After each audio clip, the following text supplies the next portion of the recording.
Doctor Sandeep Saraogi अपनी सामाजिक संस्था संघर्ष सेवा समिति के माध्यम से समाज सेवा के क्षेत्र में लगातार कार्य कर रहे हैं। समिति का उद्देश्य है कि किसी भी बहन बेटी के विवाह में धन अभाव के कारण कोई समस्या न आए।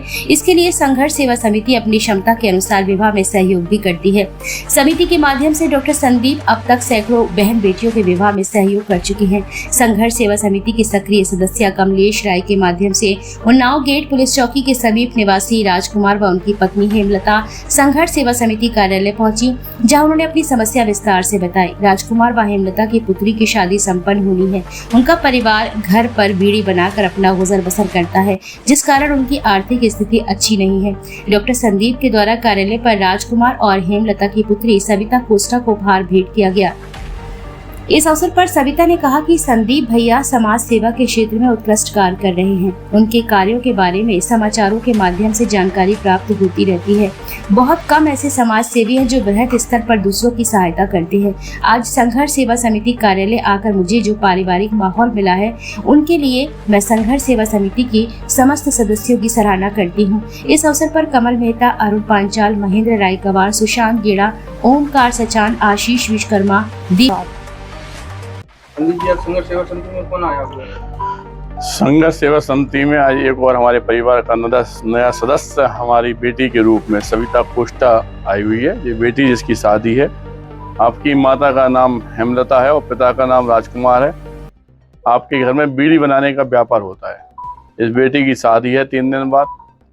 एक परिवार में एक पिता से और एक भाई से जो छोटी बेटियां या बहनें अपेक्षा करती हैं, उस अपेक्षा के साथ संघर्ष सेवा समिति की देरी पे जब ये बेटी आई, तो जितना हमसे और हमारे संघर्ष परिवार से हो सका उतनी सहायता हम लोग आज बेटी धन के रूप में इसकी सहायता कर रहे हैं।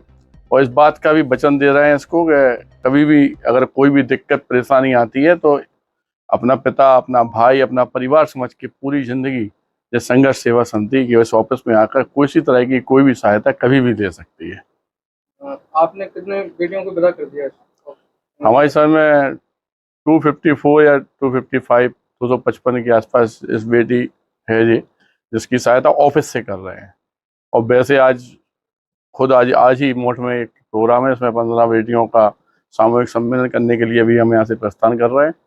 और इस बात को बुंदेलखंड और हमारा झांसी, हमारा उत्तर प्रदेश अच्छी तरह से पहचानता है कि हम लोगों का एकमात्र उद्देश्य है, वो है सामने वाले के आंसू पोंछना, उसकी सहायता करना।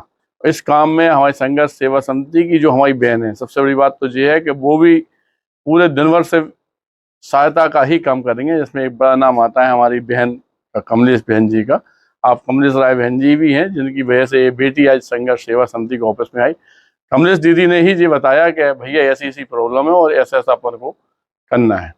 तो हमारी ये बहनें जो लगातार समाज सेवा का काम कर रही हैं, सबसे पहले तो मैं इन्हें दंडवत करता हूँ, प्रणाम करता हूँ। और जगदम्बा से कहता हूँ कि हर परिवार को ऐसी बहन मिले जो निस्वार्थ भाव से देश की सेवा के लिए आगे बढ़ के अपने परिवार को छोड़कर सारा समय सिर्फ सेवा भाव से ही लगी रहती है।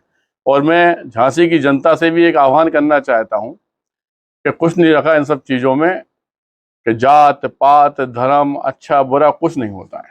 सत्य ये है कि एक बात अपने अंदर संकल्प कर लो कि जो दुख में खड़ा वो सबसे बड़ा, किसी जात का हो, किसी धर्म का हो, कोई हो। और इस बात की हर परिवार का एक सदस्य इस बात की सौगंध खा ले कि दिन भर में कम से कम एक अच्छा काम करेगा। अगर 10 लाख की आबादी है और अगर इसमें से जो लोग अच्छे लोगों ने कसम खा ली कि हम सहायता करेंगे, तो इस झांसी और बुंदेलखंड की भूमि में तो शायद हमारी समझ में कोई निर्धन परेशान रहेगा ही नहीं, कोई भूखे पेट सोएगा ही नहीं। इसी संकल्प के साथ मैं आपसे दोबारा एक निवेदन करना चाहता हूँ आपके चैनल के माध्यम से कि भाई साहब, जिस तरह से हम लोग लगातार बिना जात पात के, चाहे वो वाल्मीकि बिटिया हों, हम कह रहे हैं कोस्टा हमारी बेटी आई तो ये भी हमारी अपनी बेटी है, चाहे बनिया हो, चाहे ब्राह्मण हो या यादव हो, किसी जात की हो, नामदेव हो, किसी जात की हो, उनके लिए संघर्ष सेवा समिति एक परिवार की तरह काम कर रही है। उन्हें जो भी कष्ट होता है वो यहाँ आकर हमसे कह सकती हैं। किसी बेटे को पढ़ाई लिखाई में दिक्कत है, किसी बच्चे को खेल कूद में दिक्कत है, किसी बेटी के माँ बाप नहीं है, किसी को कोई कष्ट है, जैसे इस बेटी ने अवगत कराया हमें कि हमारे पापा को पैरालिसिस है, इसको परेशानी है। आज मतलब कितना संकल्प लेकर ये जिंदगी में आगे बढ़े, यही हम चाहते हैं कि आज हमने जैसे इसके साथ खड़े हुए ऐसे ही ये भी आने वाली जिंदगी में किसी को अपना मानते हुए उसके साथ भी खड़े होगी जी। और यही हम आप लोगों से भी अपेक्षा करते हैं, कि निवेदन करते हैं झांसी की जनता से, कि सिर्फ आप लोग सब कुछ छोड़कर इस निस्वार्थ भाव से दूसरों की सेवा करने के लिए संघर्ष सेवा समिति के साथ कदम से कदम मिलाकर चलें, जिससे कि हम लोगों को आपका आशीर्वाद और प्यार अगर मिलता है तो हमें भी यह लगेगा कि वास्तव में हम लोग एक नेक काम में इस दुनिया में आगे बढ़ रहे हैं। और धन्यवाद।